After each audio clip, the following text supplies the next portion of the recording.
তো এখন কি গল্প বলবার সময়? কোথায় বন্ধু বান্ধবরা নিচে অপেক্ষা করছে, পাগল ছেলে তাদের খাতির রক্ষা করবে, বলতে হবে।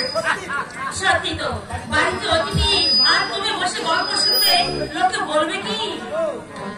কি গো, কি দেখছো রাজপুত্র?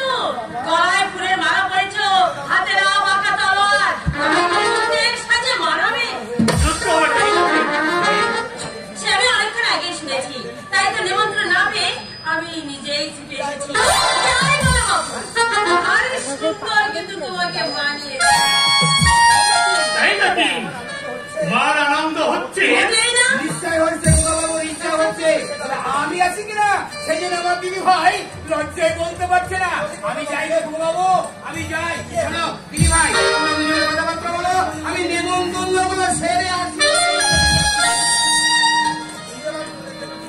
হ্যাঁ দিদি ভাই, তুমি যেন চলে দিও না। বাবু আমার দিদি ভাই যেন চলে যেন ছোড়ো।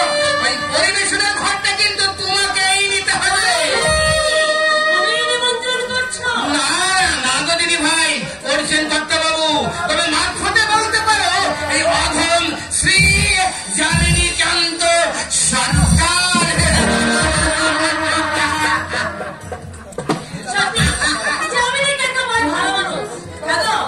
তুমি নাকি বিলে যাচ্ছ ডাক্তারি পড়তে? তুমি ডাক্তার হতে ভাবে মজা হবে। তুমি হবে ডাক্তার আর আমি হবো তোমার কম্পাউন্ডার। এর কি হচ্ছে? বারে আমার কাছে আনন্দ হতে পারে না। ওসব কথা আছে, এবার আসল কথা বলো। আমার পাওনাটা কোথায়? তুমি যে বলেছিলে আসল আমার দেবে কি মনে আছে তো? আছে আছে, এত জলদি কোনো ছেলে আমি নই।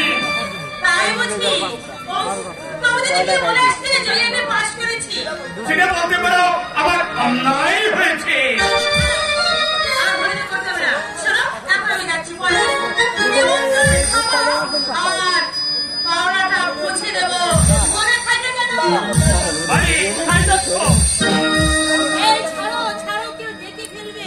না, আজ তোমাকে আমি ছাড়বো না। একই ভাবে আমার ভাবি স্ত্রীর সাথে কথা বলবো, তাতে আমার লজ্জা কিসে? আর সবার সামনে আমার পাশে দাঁড় করিয়ে বলবো আমি তোমার স্বামী আর তুমি আমার স্ত্রী।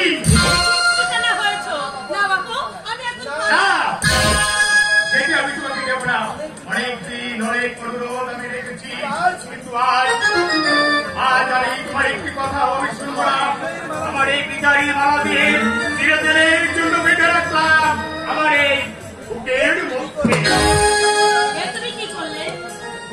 অন্যায় তো কিছু করিনি, তোমার ভাবি আজ আমি পূরণ করে দিলাম।